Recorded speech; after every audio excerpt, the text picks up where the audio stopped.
wachak wach ni wang'ni ok wadwar ywak, wang'ni wadwa ni wabed gi yiero ma wate bernwa.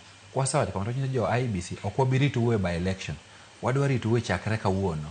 Utimuru gik moko mamiyo yiewa ni medo bedo matut. Kiny jakanisa ok irit chieng' ma Yesu biro.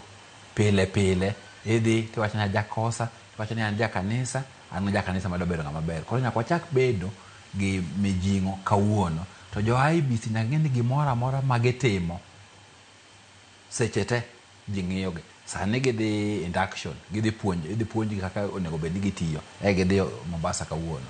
Wadwa winjo ni sama giwuok no, gima gidwa kuongo wachonwa mokwongo en ang'o ma gidwa timo mopogore. To gimiwacho to adieri, wan gi by elections karibu 7. En by election maduong' biro nyisowa ni mae kaka gidhi tiyo maber kata ok gitiyo maber.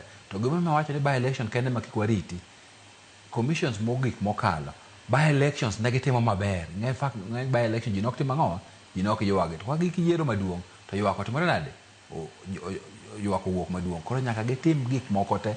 By election nitie ma muhimu, kaka gibiro wachonwa wach mar boundaries Masae nosekalo muhimu. Voter registration nitie ji makar mawacho ni ing'eni register ma wan go sane osekalo. Gidwa chako manyien koso gidwa dhi mbele machon. Mar 4, nitiere staff mang'eny ma be nosewuok. Kaka gidwa keto commission secretary jok matiyo negi. Mar 5, Evans onyisi commission mokalo nobarore.